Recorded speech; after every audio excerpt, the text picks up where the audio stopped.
Hello, I'm John, the Carnivore teacher, and today I am honored to be joined by a true trailblazer in the world of nutrition and health, Dr. Robert Kiltz. As a renowned fertility specialist, educator, passionate advocate for the carnivore lifestyle, Dr. Kiltz has inspired countless people to rethink nutrition and embrace a way of eating that promotes healing, strength, and resilience. Through his Kiltz Mighty Tribe, he's built a global community dedicated to the beliefs of a species-appropriate, animal-based way of life.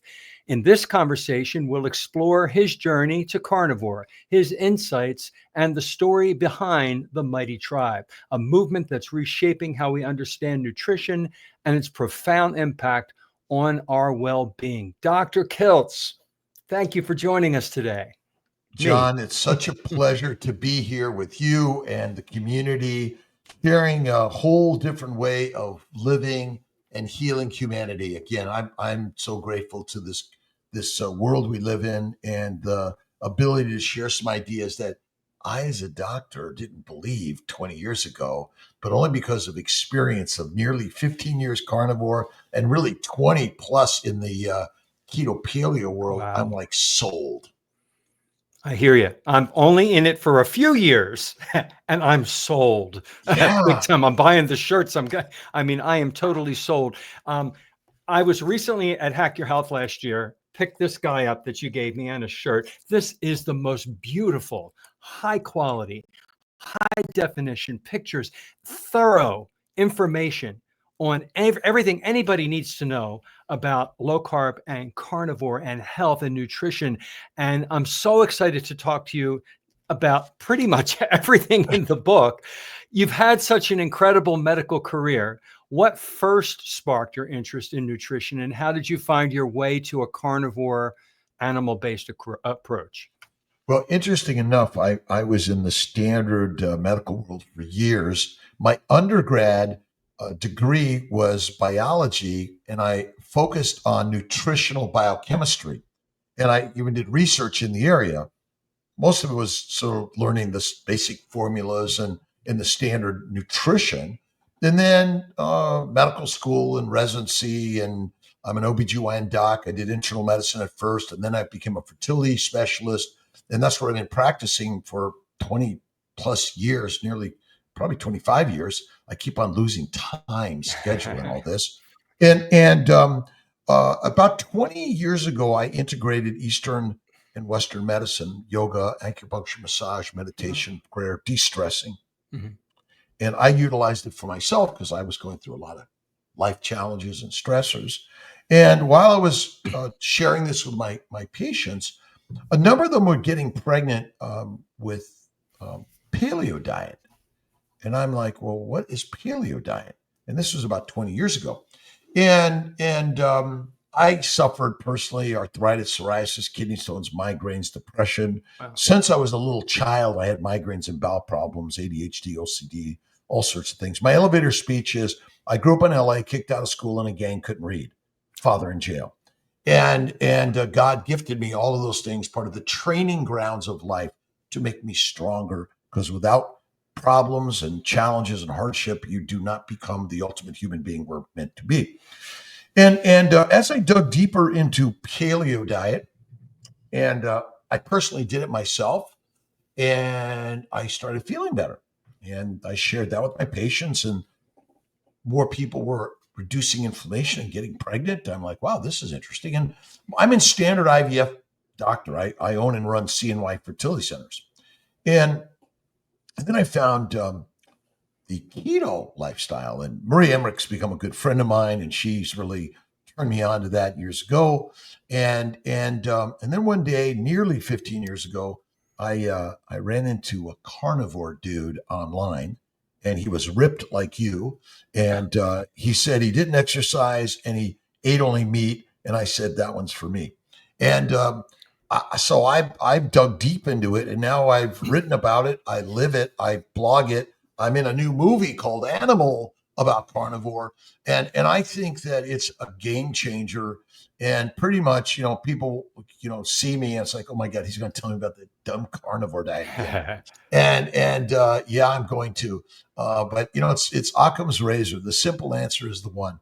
Our ancestral appropriate diet is mostly fatty raw meat, by the way. I know it's hard to believe, but fatty raw meat is the healthiest thing to eat, and minimize or eliminate plants, and you'll be healthier than you've ever known.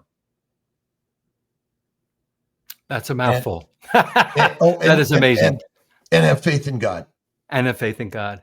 All right, Ken, you touched on something that I've always wanted to ask you, but I haven't had a chance the few times I've seen you in public. A few other people I'm really good friends with know you, and they're starting to take your training course July 1st. Yeah. You talk about eating raw meat.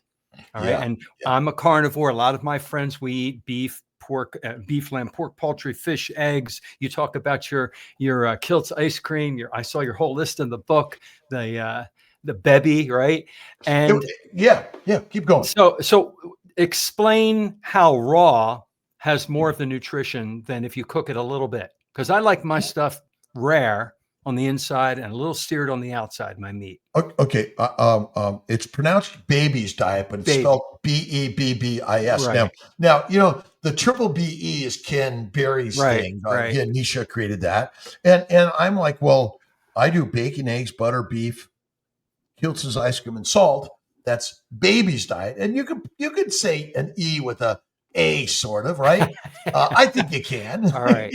I'm taking a linguistic language rights license here. Right. Yeah, license. Thank you very much. And ultimately, if you look at Pottinger's cats, you'll realize that it was raw meat and raw milk that made those cats healthier than cooked meat and pasteurized milk. I think the same thing is true with us humans. Now, I do my meat either raw, rare, black, and blue. The real important part is fat. That means adipose tissue is what you really want to get into you. But it's a hard one to believe because we're also used to cooking meat. Now, what other animal cooks their food? Good point. Zero. No animal cooks their food, only we do. So if I burned your house or your car, would it have the same value if it were not cooked? Okay. So maybe for many of us carnivores, or even those standard meat eaters that think they're eating healthy meat, are still not getting the value because it's cooked. And so all I would say is that the real healthy diet is raw fatty meat and throw in some organ meats, in my opinion. I do salt and I do sparkling water, but it really is likely the healthiest thing you could eat. But we've been, brainwashed about to cook everything. And most people overcook their food anyway. And sometimes, I go to a restaurant, and it's like, I want it black and blue, and it comes back, black and medium, and I'm going to send it back. And I just won't do that. I make sure I say, bring me the steak. Let me see it. Okay, now go cook it. But I'm telling you, if it's not black and blue, I'm sending it back. A warning. Interesting. Now that's going to beg the question from our viewers. All right, what about the, what I'm going to say, the concern, the fear of getting E. coli or some kind of bacteria? Well, which is what cooking is supposed to. When was the last time you saw a ribeye steak being recalled for contamination? Well, I haven't, but I have heard of fast food restaurants with E. coli bacteria. Well, which is probably not from the meat. Yeah. It's from a hamburger. Okay, now in general, it's ground meat, which may have been contaminated at the processing plant, but it was most likely contaminated in the restaurant by the workers more than anything. But plants are recalled more than over contamination. Salmonella is a big one, right? Shigella, E. coli, I go down the list. And so you're worried about something that you've never heard of any significance, but you do know that plants are recalled all the time. Okay? Yeah. Plus chicken and fish is more readily contaminated. Think about it. They ship a whole piece of meat to your butcher, the whole half or a quarter, right? Now that's the way it used to be. It isn't much anymore. But if you're getting a whole rib roast or tenderloin, it's only the outside that may be getting contaminated. But in general, it's frozen meat from the processing plant. And the best way to buy it is frozen, in my opinion. And so the risk is like 0 to none or low anyway. So that's why I think it's always best to know where your food's coming from. Local regenerative rancher. I love grass, grain finished. And I always want to make sure that I know where it's coming from, and I like to get it and I cut it myself, or it comes frozen to me. And the real risk is very small, but it's large with plants.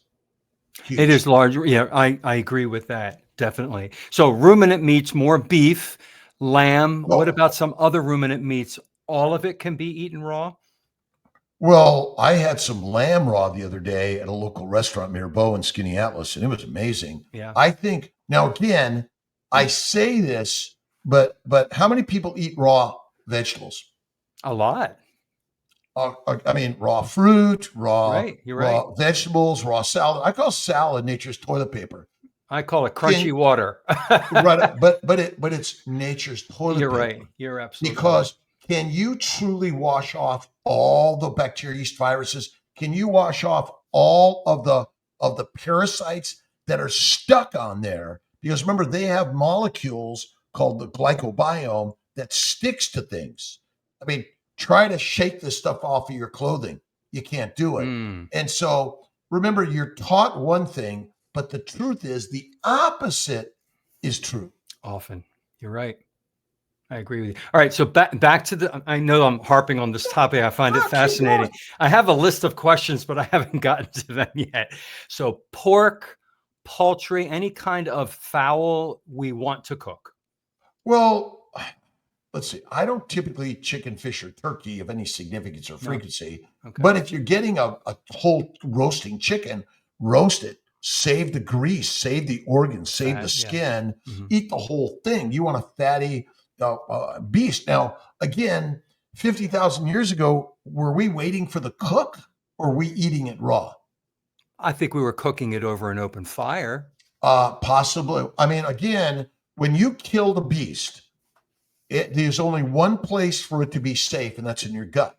Fast. Because you better believe it, because the longer you wait, the more likely some other organism is going to take it from you or contaminate it. But I would say when we develop cooking, that's when plant foods became more palatable and or less toxic for us.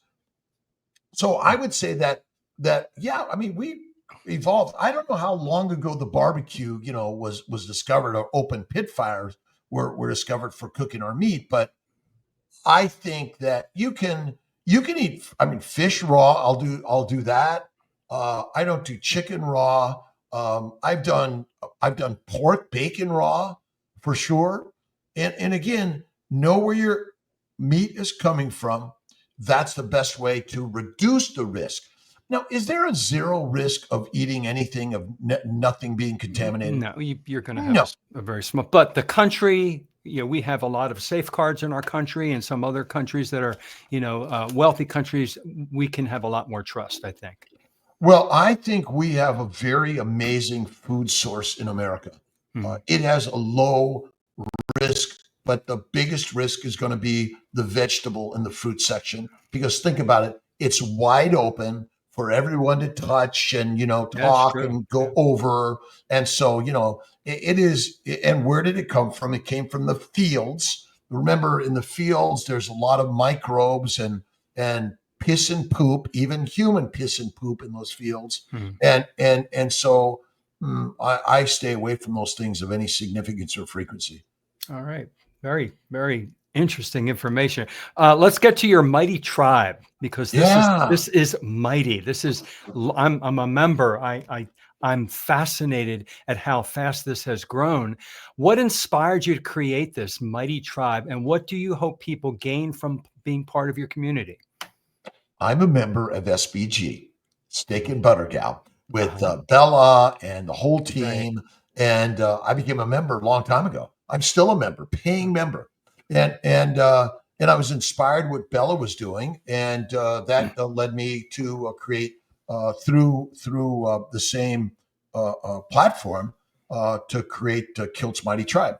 You know, it's kind of gang or team but you know, we're tribal. It's ancestral. It's So community. Yeah. I talk about community a lot and how important that is. It's a pillar. And so Yeah. I'm kind of always surfing and hanging out places, and it's community. I'm learning from people like yourself. And so the whole intention was to create a place where people could come, they could share ideas. You know, we put stuff out there, and the platform is free. My intention is to keep it free for everyone around the globe. And you know, we're working on creating in all different languages around the globe. We're working. We have a carnivore coaching course that we're working on to bring and invite everyone to become a coach. We want to expand the coaching certification, and because it's citizen science in essence, it's citizen doctor, it's citizen healthcare provider, citizen nutritionist. And what you've learned, I've learned, and so many of us listening to this is that the message we've been taught is incorrect, whether or not it's conspiracy or it's just, you know, here we are after thousands of years. Well, we learned something completely new, which I think is mostly we learned something completely new. But my intention is to grow it, to create more communities within it, simple ideas on menus and all sorts of ways that people can get healthy, whether it's mindset, whether it's food set, or whether it's movement set. And I think that motion, creativity is critical in life. And the Mighty Tribe is something we keep on wanting to expand. We are talking about moving it to a different platform, but it'll still exist. It rather than Mighty Network, it might be someplace else, but it will be no different in the sense of finding a place to be. You don't have to rejoin. It's just going to move over potentially because we want to make it better for everyone to be able to interact, put up their recipes and communicate within, because I'm all over the place. I can't be there every day. I rely on the community to be part of this. So you're going to try to make it more user friendly and accessible 100% than it is more now? user friendly. Okay. You know, that's always. I'm not a very smart guy. I'm a simple guy. And well, I say that in a very, very tongue in cheek way. We are all masterfully creative and intelligent, I believe. I looking for always simplicity for the process. That's how I lead. I'm a visual auditory practitioner. Reading has never been my strongest point, although I'm a voracious reader today. But I think it's really important that we make a platform that is fun and easy, exciting. And as we're aging, it needs to get simpler because our brain doesn't have the same speed as when we were 12 to 15 or even younger. Everything is competing for our attention with social media everywhere. So you're keeping up with that being, it is social media based, which is wonderful. So help our audience understand some of the common misconceptions about the carnivore lifestyle that you'd like to help dispel. I try to do this in my life when people ask me, when they ask me, I wish they'd ask me more. How do you tackle that when people ask you, as Dr. Robert Kiltz, everybody knows who you are. How do you tell them about the misconceptions? You make things simple. Make it simple for us right here. Well, it is what it says. What does a carnivore eat? Meat. Done. Doesn't eat salad, vegetables, fruit, fiber, seeds, nuts. Doesn't. It doesn't drink smoothies. It doesn't drink protein shakes. It eats meat. And really, that's the simplicity. Pretty much I eat the same thing every day, steak. And it's typically a ribeye steak, sometimes a burger, but it's 99.9% steak. And I have pretty much eat the same thing every day, nearly, not always. I sometimes have some French fries, sometimes have a cookie, cake, or ice cream, sometimes a drink a martini, but that's not common. And carnivore is exactly as it says. Eat eat what you are, which is a carnivore, and you're a lion, not a sheep. And when you recognize the power of that and the simplicity of it, that's all you need. Now, I do salt and water, um, and and that's kind of it. I sometimes have some cheese or eggs, but not a lot. And do you need fiber? No, it's actually harmful for us. Do you need extra protein? Actually, not. And I think the most important thing is eat meat and be happy. I love it. Simplicity. Simplicity. Then people will try to complicate it and say, but what about all that cholesterol and all that saturated fat? I was taught it's going to clog my arteries. How do you dispel that Lies, myth? lies, damn lies, and science. Science job is not to tell the truth; it's to sell you something. Hmm. Science is supported by the the investors who Hmm. want to sell you something. Uh, John D. Rockefeller, in the Flexion Report in 1910, Right. basically closed down all the minority medical schools and controlled the research institutes, the NIH, and basically you couldn't get anything published without them saying it's okay. And still Wow. today, they're threatening us on social media, but I believe the cat is out of the hat, out of the box, right? And ultimately, the truth is that the simplicity of the story and the science is mostly wrong. Fiber is an incorrect scientific publication by Burkitt, who basically everyone loved his work, and so they published whatever he said. And now, Hmm. once it's published, we believe, oh, that's science. That means it accepted the peer-reviewed journal. That means the experts are all in the club, all agree, this is value, right? But it has nothing to do with truth. That has to do with what we believe to be true, and the people you work with, and everyone's in the good boy and good gal club, which is part of our problem. And I'm a scientist. I publish papers, and I know that a lot of it is, well, you got to kind of say this, and if you say that, no one's going to like it. And the data, some of this data maybe isn't telling us the right answer. So let's kind of get rid of that, and we'll clean it up so that people will understand, hey, this is what's right. And again, I'm not blaming pharmaceutical companies, and I'm not blaming doctors and scientists themselves directly, but I think that we all need to be discerning, and we need to question everything we read. Everything.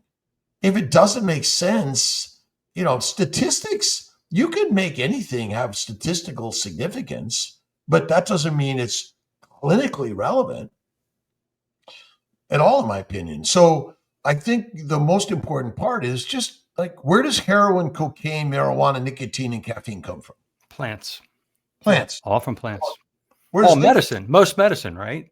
That's herbal medicine. I mean, Right. we went around the globe searching for plants for medicinal purposes, for herbal medicines, for building and all sorts of glues and all sorts of things, and cyanide and ricin. Think about ricin. Where does ricin come from? Oh, The wow. castor bean. Castor bean. Castor Yeah. bean. How much ricin can kill you?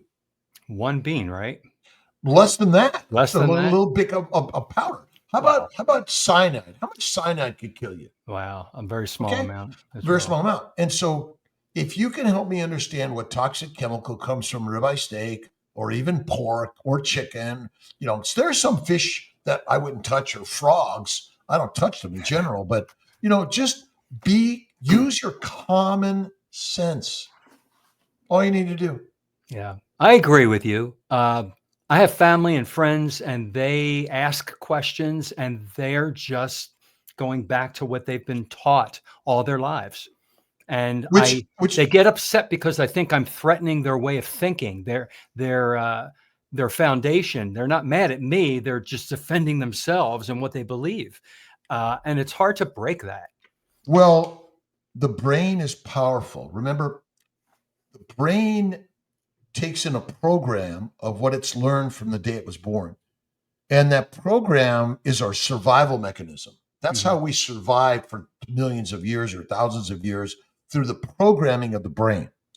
And so we've been programmed with a story, and you're telling me I'm wrong. And, I'm really hard to press on that. Now, I tell people, listen, do not believe a word I say. But typically people come to me because they're sick. Being infertile is a sickness. And if you're infertile, and by the way, becoming a teacher, a doctor, a scientist, or anything in this world has little to no value compared to becoming a parent. Mhm. That is, every organism cares about one thing, and that's called reproduction. Reproduction. We will die in order to support and sponsor our reproductive future. And whether it's ours personally or our cohort of organisms called human beings, we will do that. That's why fighting and wars are pretty natural to us, because it has one mechanism: survival, reproduction. And so I just say, listen, you're coming to me because you're not fertile, miscarrying, or something. What's the cause? And the answer is usually, well, I don't know. Oh, it's my AMH is low. Oh, well, how did your AMH get low? How did your sperm get low or no? How did your tubes get blocked? How come you have fibroids, adenomyosis, endometriosis? How come you have arthritis, psoriasis, kidney stones, migraines, and bowel bleeding? How come? Plant-based, low animal fat diet, 3 to 6 meals a day, and a negative thought programming. Bingo. Done. Yeah. See you later. Wow. Yeah. Thanks, Very everyone. simplistic. All right. It was great having you on. No. Yeah. Stay. Don't go yet. Oh, I'm wow. Excellent. So let's talk about you're a fertility specialist, a fertility doctor. You have people come to you, they can't get pregnant. You recommend, you teach the carnivore diet lifestyle, and you see a lot of changes. You see a lot of corrections. People are getting pregnant. Yes. So inflammation is the cause of all disease. Mhm. 5 basic causes of all inflammation: plant sugars. Mhm.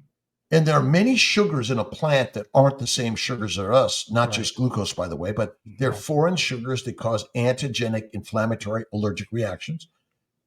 Plant chemicals. Plants contain estrogens, progestins, and androgens that are basically like the birth control pill or the abortion pill. Wow. But heroin, cocaine, marijuana, nicotine, caffeine are chemicals that are made to control and kill some function of your cells or your organs or you in general. Lectins, oxalates, phytates, latex, these are antigens that are made up of glycoproteins, which are non-digestible, poorly digestible particles that damage your gut and then your blood vessels, your liver, and every cell of your body, basically. And then here's the big one: fermentation of plants and protein in your gut. Mhm. What does fermentation make? Sugar.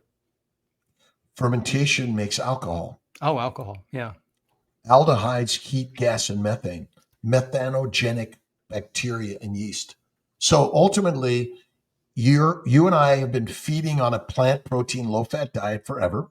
The microbes, the microbiome that you're told are good for you, are fermenting and damaging every single thing in your body. Wow. James Henry Salisbury did the studies back in the 1860s and before, where he found that the microbes were proliferating and they went up the esophagus into the upper and lower respiratory system. They went out the rectum, anus. In men, they went up around the perineal region into the urethra. In women, they go right into the vagina and into the bladder. They go up the cervix, uterus, tubes, ovaries, and they cause damage to every organ system of your body. And the reproductive system is like one of the first things to go. And then my last one is excessive exercise, and that's a whole nother discussion. But basically, why do I put people on this crazy dietary change? I don't put anyone on it. I simply give you ideas of how you can heal yourself. And whether you want to use our modern medicine, you want to use Eastern medicine, or you want to change your diet, and whether it's the paleo, keto, carnivore, there's something there that may help you. And I think that would be one of the first things I'd like to share with you, that the cause, plant-based, low animal fat, 3 to 6 meals a day, is the cause of all disease. If I walked into your office, you would have convinced me with that story. I would have been, all right, how do I eat now? Give me my run through. If you gave me this book here, I would read through it and understand how I can eliminate lectins, phytates, oxalates. All, yeah, exactly. Yeah, I love it. Yeah. It's We have a new cookbook coming out pretty soon. oh, Excited about that. That's We're working on fantastic. that. But yeah, but changing your politics, religion, cultural norms, or your nutritional norms is brainwashed into us for all of us. Okay. So this is not an easy thing to change. Right.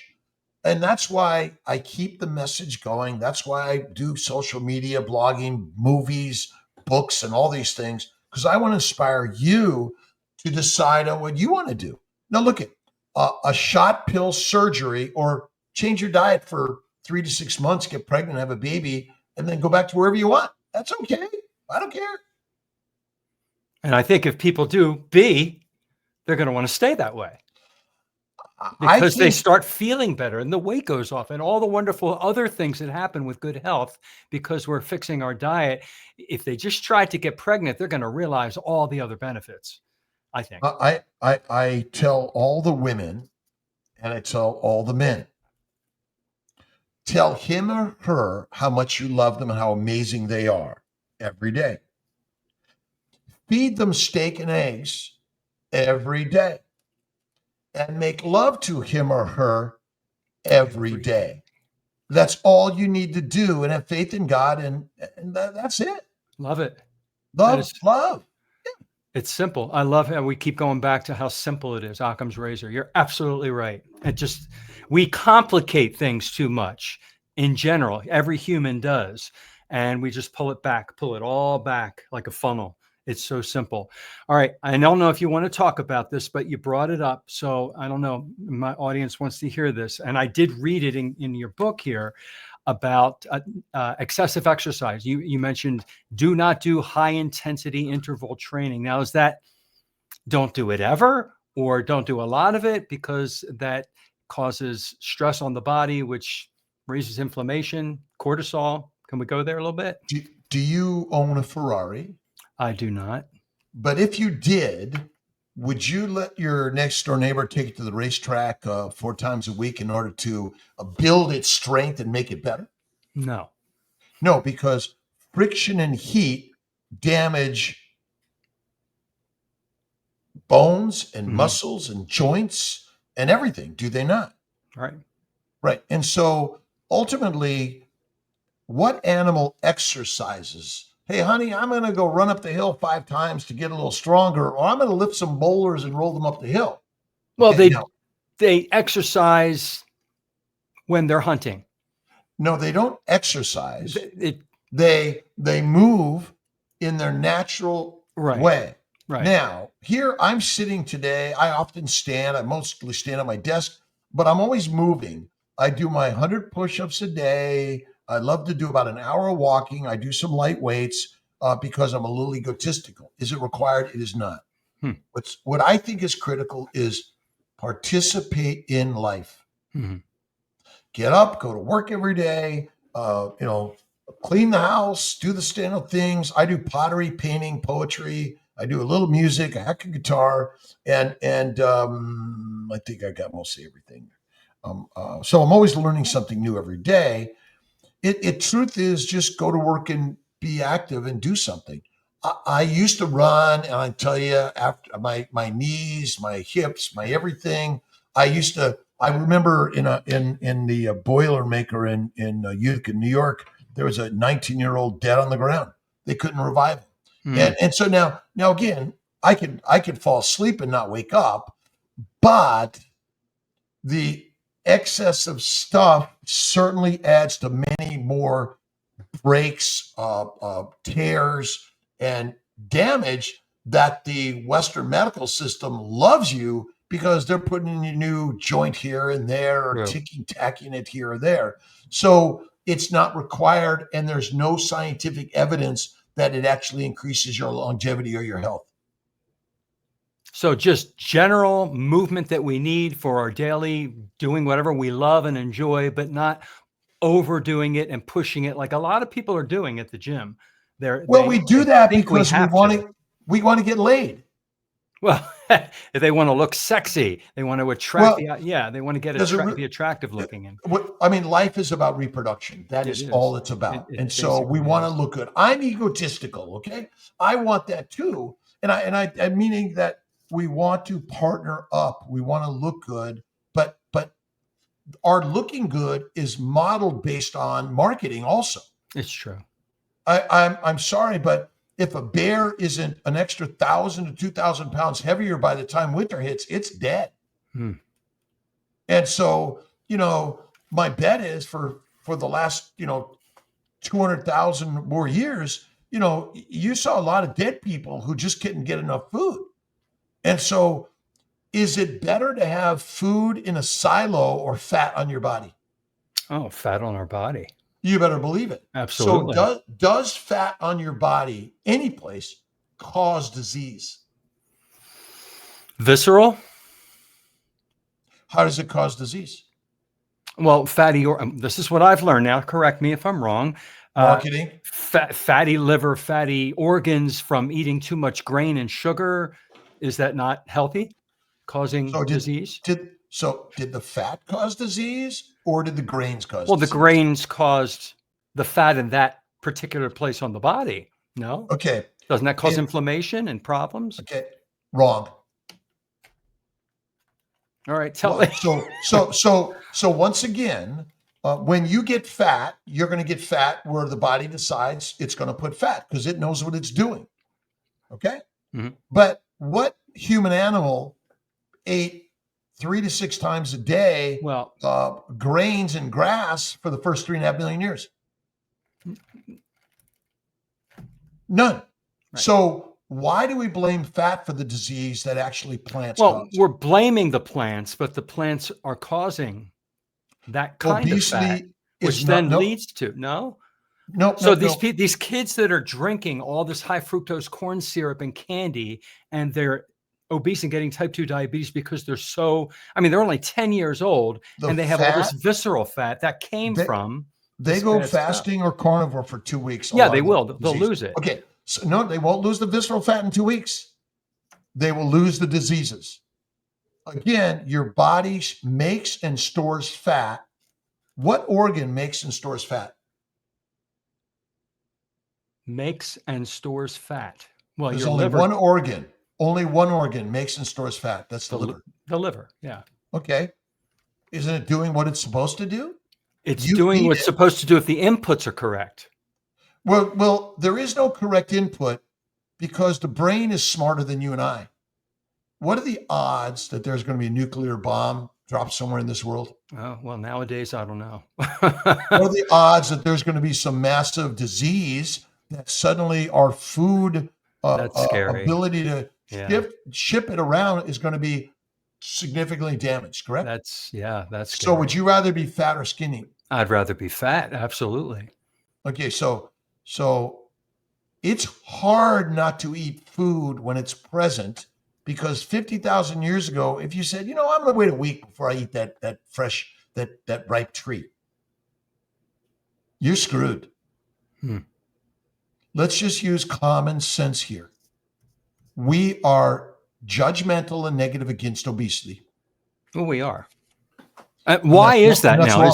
Is that tied into fertility? Is that tied into attraction and sexual desire?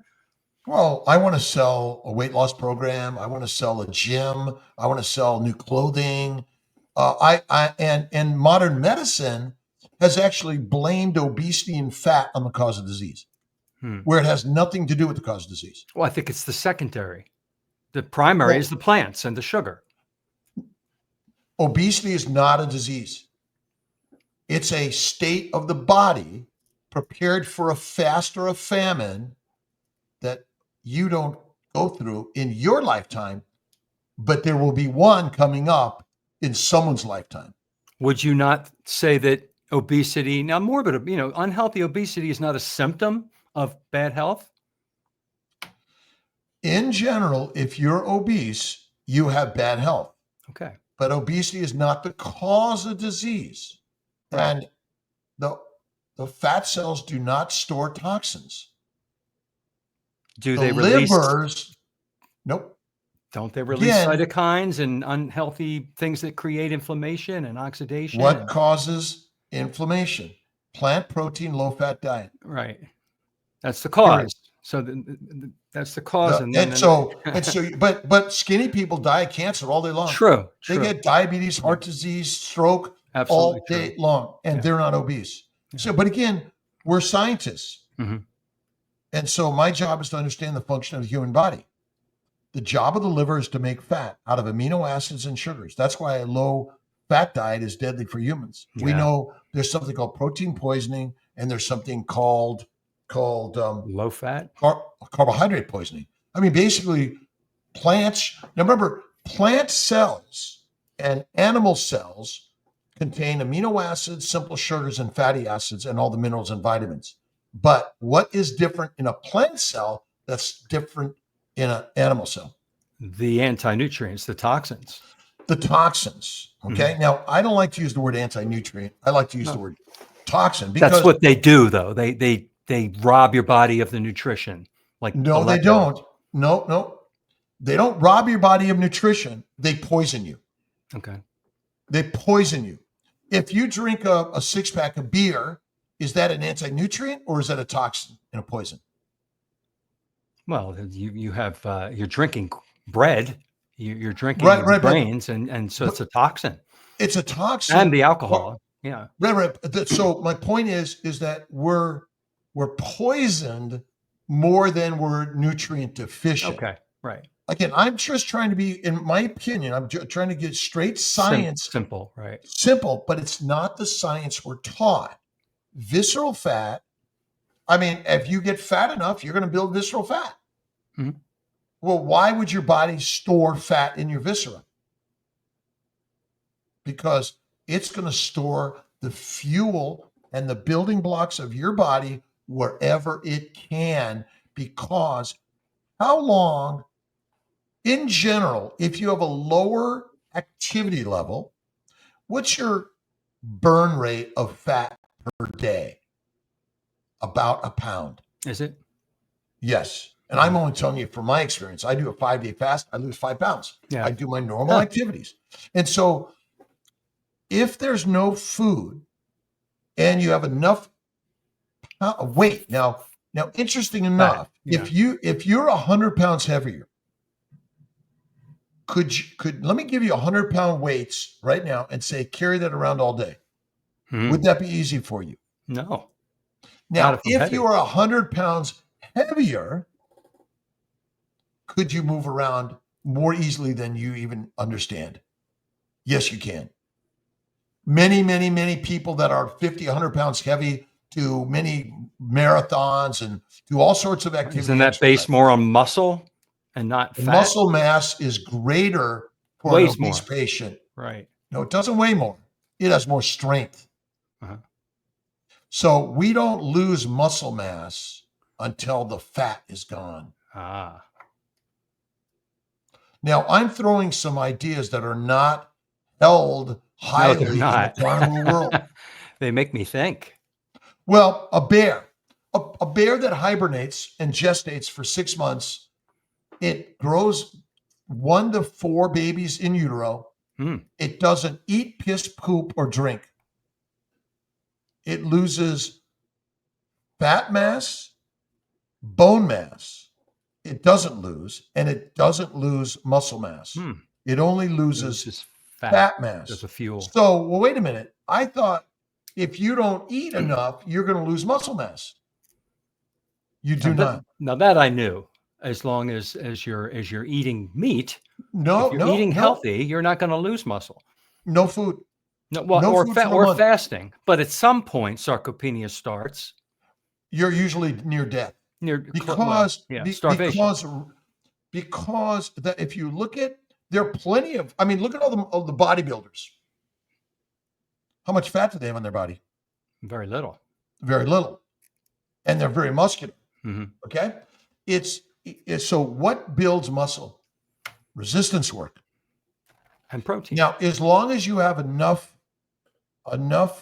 fat to convert to muscle and or enough input of food, you will build muscle.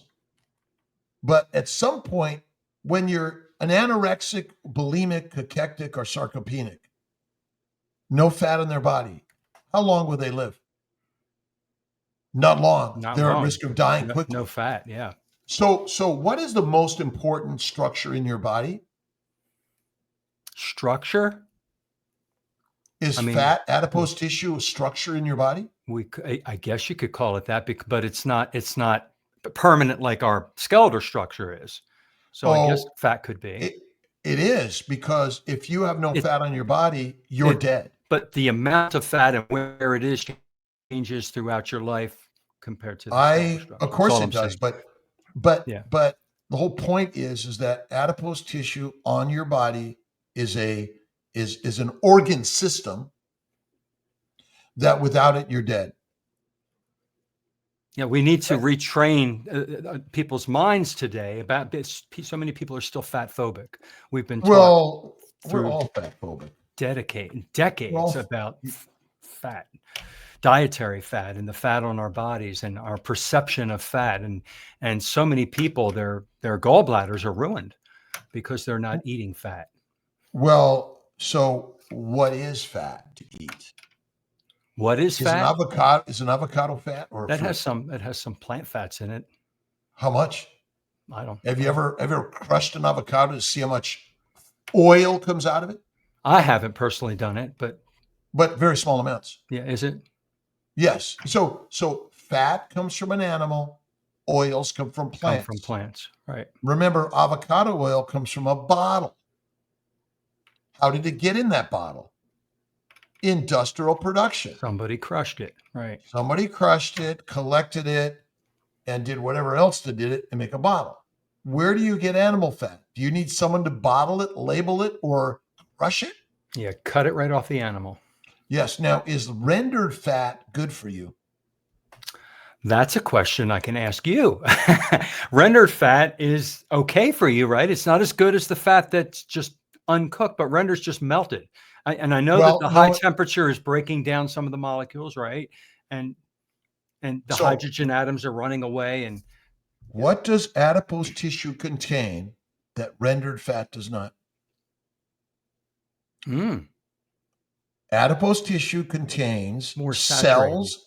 They contain cells. I don't know what saturated fat is. It's just another scientific term. It's more hydrogen. But again, it's really simple. Animal fat, animal tissue, fat tissue, adipose tissue contains cells of fat that also contains minerals, vitamins, amino acids, and simple sugars. Mm-hmm. And then fatty acids, cholesterol. And again, it is rendered fat is not the same as adipose tissue that you should be eating rare to raw from the animal. As you can see on this white stuff is the most important thing to eat.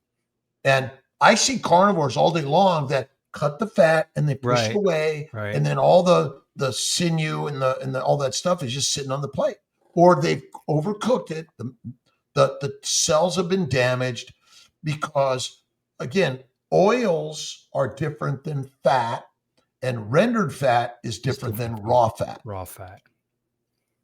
I know raw fat is healthier, and you made it very simple again to understand why, because it contains all of the original building blocks of fat. So when we heat fat to render it, what are we doing to it that's destroying? Where are those healthy things going? We're glycating them. Glycation, oxidation. Again, let me light fire to your house. Well, let me get all the wood and let me try to build another house that's already been charred and burnt. Will it work? Mm-hmm. So we need to think about the molecular structure of the molecules that you're eating. What happens to them when you cook them? What happens to the carbon in a fatty acid? What happens to the carbon in amino acids? What happens to the carbon in a sugar molecule? You're damaging them. Damaging it. So AGEs. Advanced glycation end products and ages and rages and all right. these So things. that brings me to charring a steak. When you have all right, so let's say it's raw in the middle, black and blue, but on the outside it's charred with all that flavor. Do you eat a steak that way? How do you feel about the char? Is that unhealthy? I drive cars, I fly airplanes, I live with another human being, I walk across the street. All those things have some harmful, deadly, damaging risks. Okay. I'm not here to, I mean, I drink a martini sometimes. No, I'm asking how you like your steak. Do you like it that way? Like the black and blue, rare to raw is how I eat my steak. Okay. Me too. I mean, again, I'm not judging you. I'm saying, how do you like your steak? I would love, because that's, what am I looking at? I can't see. At the steak? Oh. That looks, I can't tell. Is that raw? It's raw on the inside and seared black on the outside. That's how I love it. And because I love the crunch, I love the flavor, and I put butter all over it, and I put Malden salt, and I love a little melted blue cheese and butter. Ooh, yeah. Oh my God, it's so good. And okay, sometimes I'll even use a little sort of sour cream with a little what am I thinking? Oh my God, the spicy. Why my brain is it'll come to me. But something a little spicy sometimes, and again, but 99%, it's black and blue to raw. And I want to make sure I eat the cold, raw fat that'll help suppress the microbes in my gut. The microbiome is trying to control and kill you. It is not good for you. That's another hard one, isn't it? Yes, it is. The microbiome is trying. So how do we create a favorable microbiome then? Carnivore is the best environment, right? Keto carnivore will minimize and or eliminate the microbes. Now, most of it's not going to be eliminated because can you eliminate the microbes from your house? No, you can minimize them possibly somehow. I mean, basically, cleaning and air. They're kind of everywhere. Yeah. I mean, is a sterile environment an environment that you could ever live in? No. It is true that organisms that are raised in a sterile environment live longer. Is there a but? Yes, there is. They do get other diseases, but they still live longer because remember, think about all the massive diseases that human beings have suffered for the last 3.5 million years, mostly from what? Dirty water, bacteria, microbes. And so, are microbes still a massive cause of disease today? Yes, they are. And so, which microbe would you like to live in your bloodstream? None. And so, I think the world of these microbes is not good for us. Where the science is again selling a pill, a potion, and propaganda. In my opinion, I'm not denying that they're there, but to claim they're there because they're good for you, not true. Yeah, I don't like those arguments of pre and post biotic taking things and eating certain vegetables because they have these supposed pre and post biotics, and you're just putting plants in your body. I actually often will treat patients with a month of antibiotics and a fungal and a viral to kill off everything down there. Well, because remember, the colon is a heyday of smelly shit, is it? So how does the smell, the putrefaction happen? Well, it's fermentation. That's correct. And fermentation makes heat, gas, alcohol, aldehydes, and methane. Are those things good for your cells? No. Does alcohol circulate from your colon to your brain? You tell me. Well, can it? Does a small amount make alcohol? Well, Of course it does. I think I when mean, people are unhealthy down there, they don't feel well up here. So that we kind of already know that makes I mean, sense. just think about, I used to have terrible bowel problems and migraines and Migraines, you all said, sorts of yeah. things. Oh, huge. And it's so crazy. Eat the fatty, rare to raw meat, throw a little salt on it, drink some water, not too much, less is best. Have faith in God. See the world as beautiful training grounds to build your most awesome, amazing life. Water. You said drink less is best. 100%. And I hear the opposite from other people. Drink a lot of water. Drink when you're thirsty. Stop when you're not thirsty. Listen to your body. If there's a lot of water around, and most people carry a gallon around all day long, and they They do. refill it and they drink it, and then they add all sorts of stuff in there. Mm. But I would say that, again, you make water all day long. Your body's making it as it makes proteins and as it's converting fatty acid, acetyl-CoA, to ATP, CO2, and H2O, which basically I've done 3 days of no food, no water, You've done nothing to drink. dry fast. I've done Wow. dry fast. Yeah. And I'm not saying, fasting is not required, but oh my God, you must empty the gut completely to be a true fast. As long as you have food in your gut, it's metabolized, it's digesting and sending the products of that digestion, including the fermentation, into your cells in the hepatic portal system, to the liver, and then much of it gets past the liver. And ultimately, insulin resistance is liver damage. That's all it is. Makes a lot of sense. It's all kind of crazy. Go there. When I met with you at the other Florida meetup, we sat down and had a talk about insulin resistance, and we went back and forth, and that was pretty interesting. We're running at about an hour here, and I want to be respectful of your time. So this has been fantastic. I hope my audience gets a lot out of this. I want people who don't know who you are to absolutely join your mighty tribe and to learn more about you. And you're in this animal movie? I'm in the movie. You're in the movie. I can't wait to see it. I'm in the movie. Now, are you in Kerry Mann's movie that's going to be coming out too? And I'm a groupie in Healing Humanity. All right. I know you're a groupie there, but I didn't know you were in the animal movie. Oh, this is great. And I recommend everyone to go to Healing Humanity and donate $1. Yeah. $10, $100, $1,000. Yep. All of these things. Buy some paraphernalia. And this is what I do all day long. I'm also in a movie coming out next year. Stephen Thomas, UK Carnivore, is helping with a movie called Meet Your Maker. MEAT, Your Maker. Love it. Yeah. But make your own movies. Make your own videos and blogging. All of us. Because that's why I'm doing this. Yeah, I can't shut up about it because it's transformed my life. So I have to. I'm almost 70. I'm in my 70th year of life.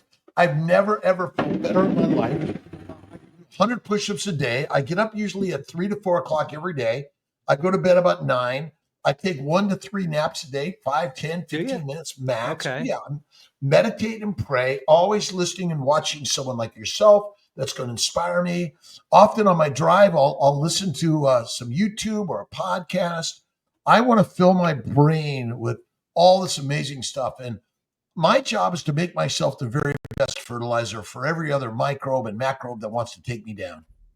I love it. Dr. Kiltz, where can we find you? You're all over the place. So name a few places. So people Dr. Kiltz. Just look up Dr. Kiltz. I don't know if there's YouTube, any other... on Facebook, on Twitter, on Instagram, he's everywhere, everybody. And he's in movies and he makes Amazon. He flies a plane. He's everywhere. Pottery, painting, poetry, music, piloting. I love it. But again, personage. We're people and we're all unique and different, but we're not. Our body works the same. It does. Sorry. We are. It's same. We are identical. Yeah, you're right.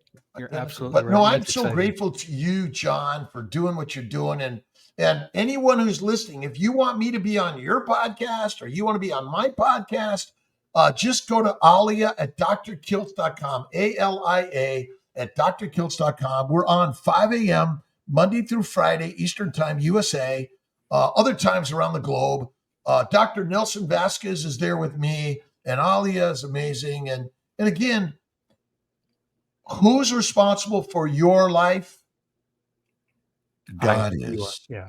Well, you're going to go there. God is. Well, and we are. AKA, God is, and I am. Right. Oh my God. You mean God's us? No. Yes. Well, yes. We won't go into perception and religion and everything. It's faith and positivity. Yeah. It's not religion. It's the power of our ancient tribal nature. God is everything. And if God is everything and I'm part of everything within us, that's why the mind is the master, and the purpose of life is service to your brothers and sisters around the globe. Amen. That's it. Amen. Amen. Thank you, Dr. Kiltz. Stay on. I want to give you a proper goodbye. Ladies and gentlemen, I'm going to put all this information in the show notes, Dr. Kiltz's bio, everywhere you can find him. So check that out. Click the like button, click the subscribe button, go to his site, go to all the wonderful sites. In his book, actually, he lists all the influencers, and I'm sure there's many more too. I mean, do what he does and watch YouTubes and listen and learn, because I can never stop learning. I get so excited. Thank you, sir. Thank you, everyone. Thanks, Sean.